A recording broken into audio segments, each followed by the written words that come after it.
Ghana cedis. That is a drop of 13,000 Ghana cedis difference. And it is very significant. Mr. Speaker, as I speak, contrary to the matters raised by the maker of the statement, our pilgrims are flying from Tamale to Mecca directly and flying from Kotoka in Accra also to Mecca directly. For the past 3 weeks, flights are lifting off and landing in Mecca. So I am shocked to hear that suddenly our pilgrims are hungry and have no accommodation. And they are going through the processes. This is Mr. Speaker,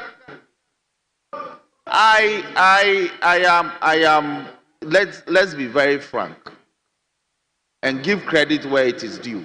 Speaker, as we speak, the maker of the statement says that the reduction of the air ticket was not done in comparison or based on any assessment at all. Not based on any assessment at all. But the benefit is that if I had to pay 75,000 cedis last year, this year naturally the fare would have gone up. But the president says, I am reducing the fare. And the shortfall is borne by the state. That is where the commendation must go. Speaker, again, the first deputy minority whip laments the fact that some appointees serving on the Hajj board have been removed. Oh, you said they have been removed. Well, let me quote you. You are lamenting that for some reason, persons who are serving on the Hajj board now lack institutional memory. As a result of the fact that those who were there before they came have all been removed.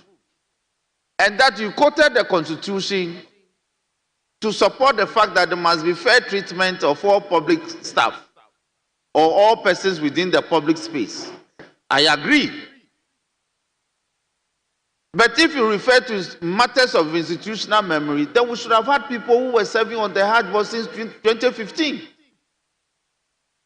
In 2017, they were all removed. So that practice, I agree that you and I, sitting here, there was a Hajj board before year 2000, Mr. Speaker. There was a Hajj board before year 2000. But upon the onset of year 2000, 2001, somebody directed that it should be removed. So this practice of removing people from public space for new ones to take over when there's a change of government, it began from you, it began from this side. So if today you lament that it's a bad practice, yes, I agree. So we must depart from that path. And I hope that in 30 years' time, when you come, you will be removing people from the Hajj board.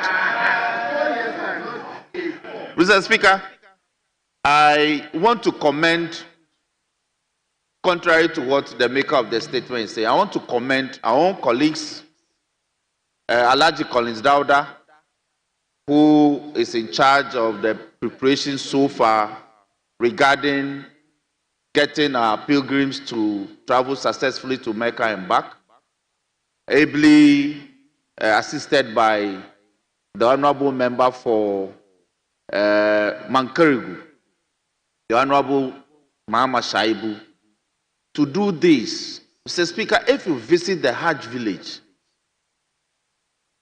the sheer number of pilgrims who are going through the process, the sheer number of persons, loved ones who have come to assist so that they embark on the trip, presents a certain challenge logistically. But they have weathered the storm. Speaker, arranging transportation for persons to travel from here to Tamale to board and to fly to Mecca. in their hundreds. It takes some challenge and ability to do that. Securing flight arrangements for people who are on the ground here to embark on the trip from Kotoka also presents some challenge. It took some skill for them to go through all that. And luckily, if God gives us tomorrow, Mr. Speaker, I believe the last batch will be airlifted. And so I want to use the opportunity to commend them for good work done. And we pray that this year, none of our pilgrims who have been flown to Mecca will suffer any fatality, and that all of them will return home in good health, having gone through the Umrah. Mr. Speaker, on this note, I thank you for the opportunity. Thank you very much. Yes, Honorable Doctor. Thank you very much. You have the floor. Thank you very much, Mr. Speaker. Mr. Speaker, I want to join in commending respected Deputy Chief Whip for this brilliant statement. Mr. Speaker, there are certain things that I think that should go beyond politics. And as rightly put by my friend, Dr. Samoa, religion is one. And as a country, we have chosen for ourselves that we believe in some tenets of faith, be it Christianity, traditional religion, or Muslim or Islam. Mr. Speaker, Hajj has been performed over time. This is not the first time pilgrims are moving from Tamale to Hajj straight. For the first time, consecutively, pilgrims, since they started moving from Tamale, it's been a ritual practice. And I think that if this current government is continuing with that, we only commend them for continuing in a precedent that was set and a practice that has been tested to be very much efficient in the management of Hajj affairs. Mr. Speaker, but the issues this year, the sheer neglect of pilgrims, the deplorable conditions some of these pilgrims are living, the inhumane environment, if you like, the insanitary conditions of these pilgrims are facing in Hajj is not something that you want your family member to live in. Mr. Speaker, it might be as a result of lapses, and we have to admit, because an event of that nature, you cannot organize it without challenges. We have to admit. But the challenges we are facing this year are far more enormous. I have gone to Hajj. I participated in the last two before the last one. Okay? And I know the conditions pilgrims go through.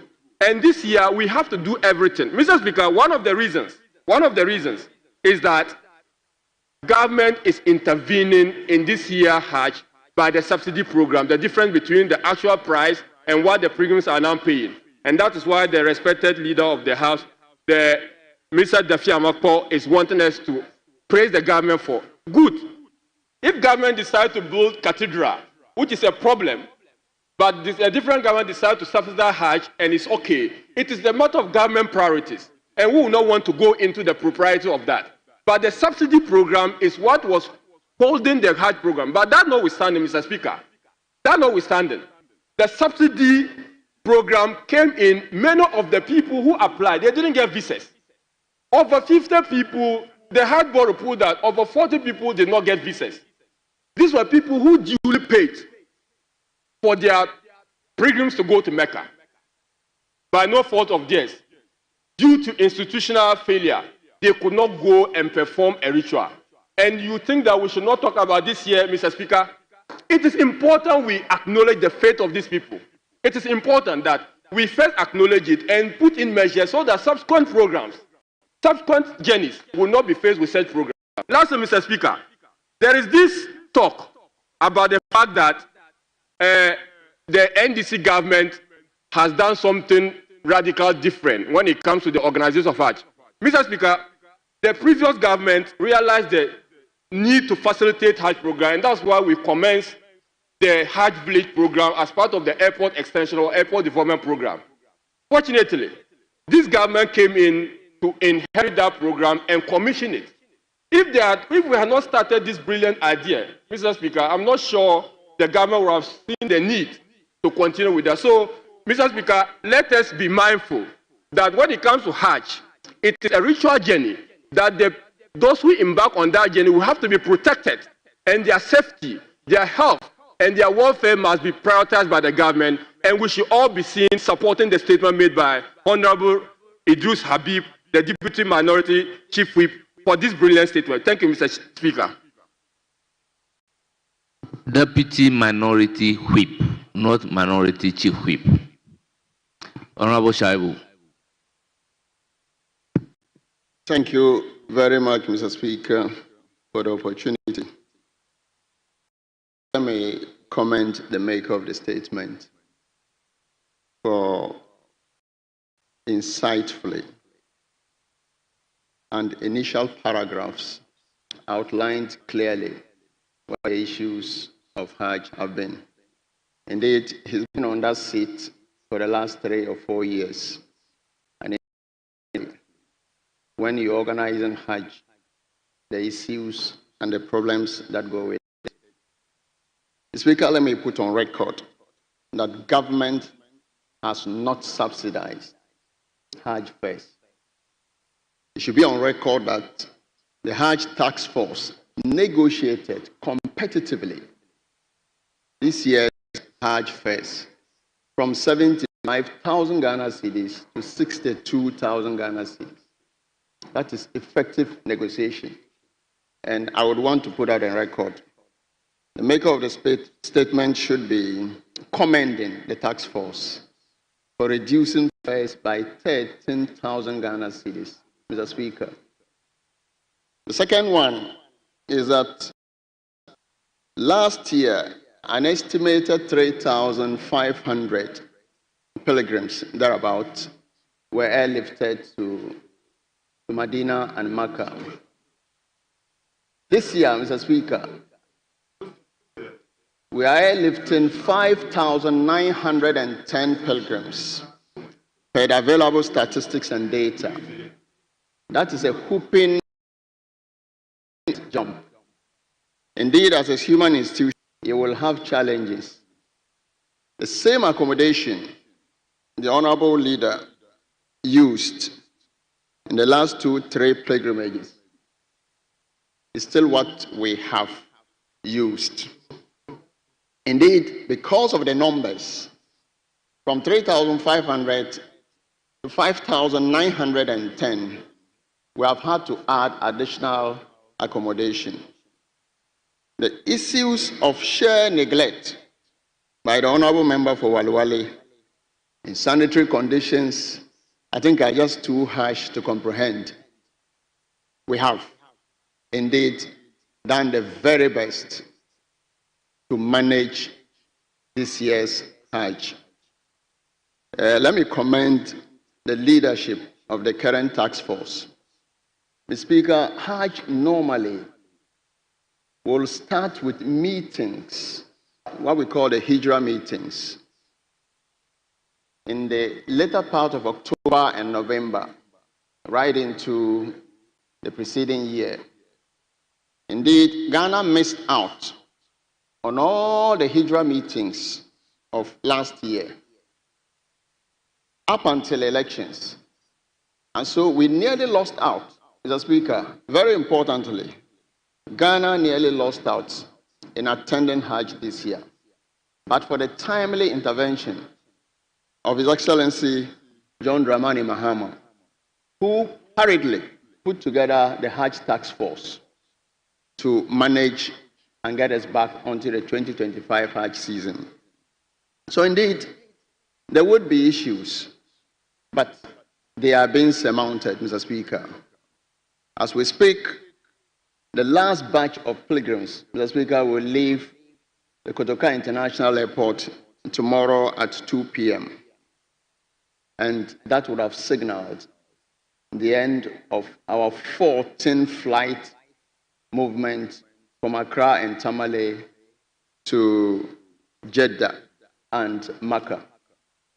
Indeed, it is a solemn season, a season to reflect on all that the pilgrims will wish We pray that the Almighty Allah will take them to Hajj safely, accept their prayers, and bring them back safely.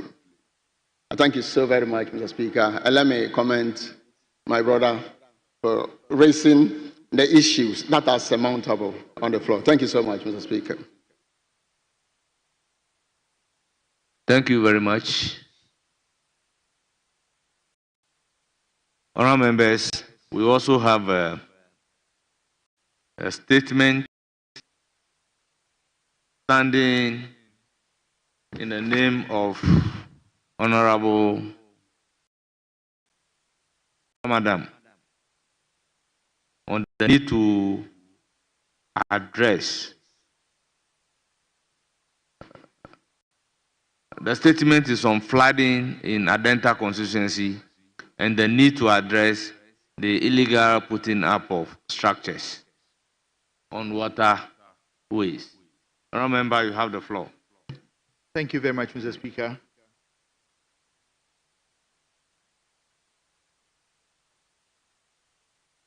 Thank you very much, Mr. Speaker. Mr. Speaker, in recent days, parts of the Adenta constituency have experienced significant flooding due to heavy rainfall. This situation has caused disruptions to daily life, property damage, and raised serious concerns amongst residents about the state of our drainage infrastructure and flood preparedness. Mr. Speaker, as a constituency, we do acknowledge that flooding is not a new issue in the Adenta constituency. However, the increasing frequency and intensity of these events demand urgent and sustained action. The Adentan Municipal Assembly is actively engaging the relevant national authorities, including the Ghana Hydrological Services Department and NADMO, to coordinate a comprehensive and immediate response. Mr. Speaker, our immediate priorities include clearing and desilting of major drains and waterways to ensure the free flow of storm water, immediate assessment of flood-prone areas to provide relief and support to affected households, accelerating the completion of key drainage projects already underway within the constituency, and community engagement and public education on waste disposal practices and flood safety. Mr. Speaker, the recent flooding incident in the Adenta constituency is a stark reminder of the urgent need to address short-term and structural challenges that continue to affect the safety and well-being of our residents. Over the past few days, several communities within the constituency have suffered from the flooding and posing a serious risk to lives. Mr. Speaker, one of the primary causes of this recurring issue is the encroachment and construction on natural waterways and drainage paths. These developments, often carried out without proper permits or environmental assessments, obstruct the natural flow of water, leading to overflows and flash floods during heavy rainfalls. Mr. Speaker, we cannot continue to ignore the consequences of unregulated urban development any longer. It is essential that city planning authorities, traditional leaders, developers, and community members work together to enforce zoning laws and protect environmentally sensitive areas. Mr. Speaker, as the Member of Parliament for the Adenta constituency, I am committed to working closely with the Municipal Assembly, the Ghana Hydrological Services Department, and NADMO, and other relevant stakeholders to 1. Identify and demolish illegal structures built on waterways. 2. Enhance and expand existing drainage infrastructure to accommodate the increasing volume of water runoff. 3. Educate the public on the environmental and safety impacts of improper construction and practices. And 4. Considers long-term climate resilience and community safety. We are also calling on residents to support ongoing efforts by avoiding dumping refuse into drains and reporting any blocked or overflowing drainage systems to the authorities promptly. Mr. Speaker, this is a collective challenge requires both government commitment and community. We remain resolute in finding lasting solutions to this recurring problem and will continue to push for increased investments in resilient infrastructure for the Adentan municipality. Mr. Speaker, I wish to extend to all affected individuals and families. Your safety and well-being are our top priority. Therefore, let us come together to protect lives, property, and the future of our constituency. Mr. Speaker, I thank you for this opportunity to make the statement. Thank you. Honourable members, the statement is ably made by Honourable Ramadan. Any comment? Yes, Honourable Former Minister for Rules. Thank you, Mr. Speaker, for the opportunity to comment on the statement ably made by Honorable Mohammed Adamu Ramadan, a fine gentleman from Adenta constituency. Mr. Speaker, the issue of flooding, as was experienced in Adenta constituency, resonates beyond constituency boundaries. Indeed, it is a national issue. As a boy who grew up in an urban community of Bantama, Kumasi, and also an MP from an urban community, I am acutely aware of the challenges of flooding and its economic impacts. Mr. Speaker, the economic cost of flooding in our country is so huge to the extent that it undermines our development efforts as a country. When Honorable Kabiru was speaking, he mentioned the fact that there are certain issues that should transcend beyond politics. One of such issues is flooding. As a minister, former minister for Western Housing, I am very much aware of various interventions that governments over the years have made towards the fight against flooding. In fact, during the period of President Akufo-Addo, flood control measures, investment in flood control measures alone was about 600 million Ghana cedis, flood control. And that was unprecedented. No other government had made such investment into flood control, apart from the regular drainage infrastructure. Mr. Speaker, flooding, we all know that there's inadequate drainage infrastructure in our country. Over the years, as I mentioned, over time, government continued to enhance the drainage infrastructure. But regardless of the investment we make in the drainage infrastructure, there are two key things that if we do not control, it will undermine the various interventions by government to curb flooding in our country. That is unregulated urban development. Mr. Speaker, there is enough body of laws in our country to prevent unregulated development. The Local Government Act empowers the district assemblies as the highest planning authorities in our country. Whenever a development is going to be made, whoever is going to initiate the development has to apply to the district assemblies to make sure that there is permit before the person can start the development. But what do you see today? Haphazard development all over.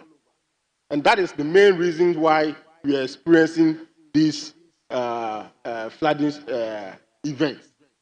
So I want to take this opportunity to urge the political actors as well as the local government officials to be up and doing and implement to the letter the provisions as enshrined in the Local Government Act that can help prevent flooding in our country. Another issue is also the haphazard disposal of waste. Everybody knows that when you put waste into our drainage channels, it blocks the way to the extent that when it rains and the water cannot find any other place to pass, it will just overflow into the communities and it creates flooding. But yet, people continue to dump waste into our drainage channels.